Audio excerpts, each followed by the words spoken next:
Welcome to Leipzig for the Games Convention 2007.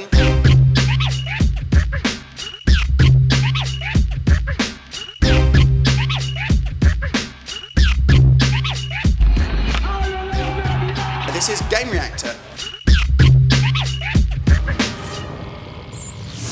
Enemy aircraft, get off my tail. I've been hit! I'm going down!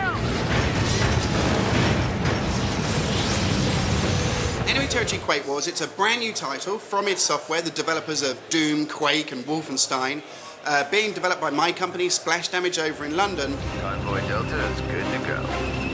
So far it's all clear. Enemy. As a game, it charts the invasion of Earth by the Strogg, the biomechanically augmented alien race from the Quake series of games. Now in the Quake single-player series of games, you're kind of retaliating against Stroggos and you're on Stroggos. But in Enemy Territory Quake Wars, as a prequel, this is the invasion of Earth. So you get to choose to fight either as the Strogg with their advanced alien technology or the GDF, the humans, with their more conventional weapons. It's a multiplayer combat game that you can play offline against bots, you know, for practice or just for the experience of playing different combat roles, or you can play online against real opponents. Once you've chosen a combat role that suits your preferred playing style, and there are 10 in the game, you then work together as a coordinated team to pursue actual military objectives. So you're not just kind of like running around deathmatching or capturing flags. The goal is that, you know, the GDF may have to construct a bridge, then get a mobile command post across that bridge, deploy it at an outpost, launch a missile attack on the enemy base, hack into a shield generator, then get into an underground base and blow up a generator or something. There's a whole series of different things that your team's trying to achieve.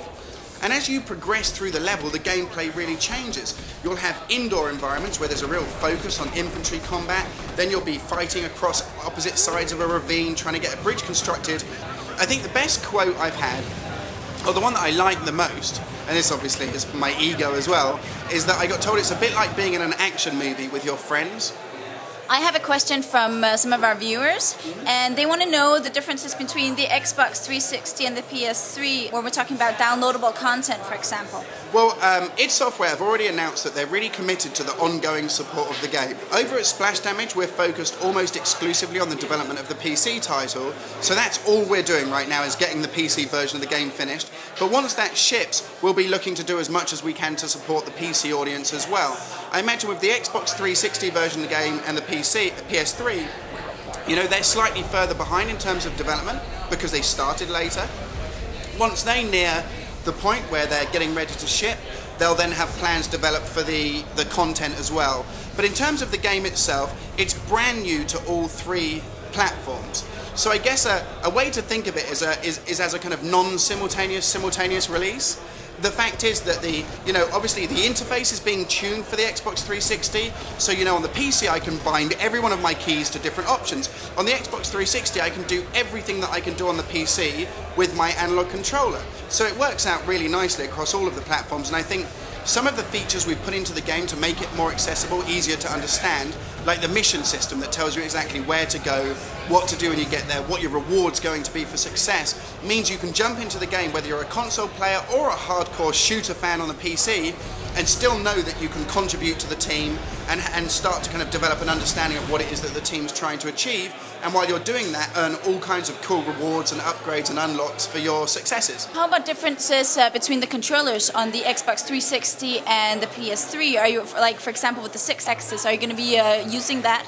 Well, I think in terms of the Xbox 360, one of the good things about that game is that because Nerve Software are developing it and they're a really experienced console developer, we already have a good control schematic, and it gives you actually a bit of an advantage over PC players because you have analog control over vehicles. You can accelerate and drive at the speed you want, turn the steering at the speed you want, and so on. Of course, on a keyboard, it's just an on-off system. You're either turning or you're not. You're accelerating or you're not.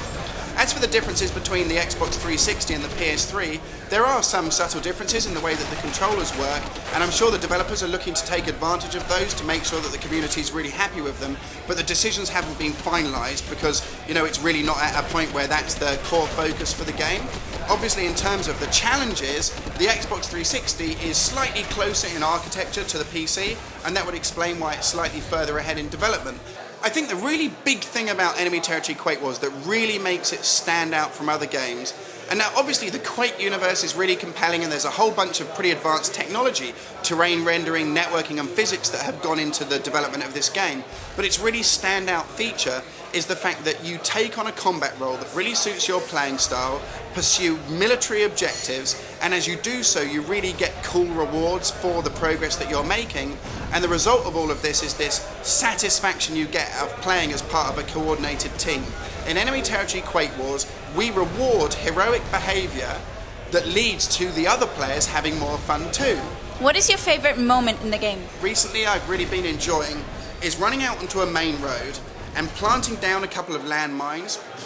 If you get them timed right, when the big hog truck comes flying out of the Strog base, which is some other guy on a server driving it right, the first mine goes off and it pushes the back end of the vehicle up in the air, and then the second one goes off, knocking off all of the wheels, and you end up with like this hog truck just kind of spinning over your head. And that's what I mean about the kind of action movie feeling. Well, when can we get this experience? September 28th for the whole of Europe and Asia, Australia, and October the 2nd for the US. So that's pretty cool because the game's being released for the PC in Europe ahead of the United States for once. Thank you very much. Thank you very much for having me.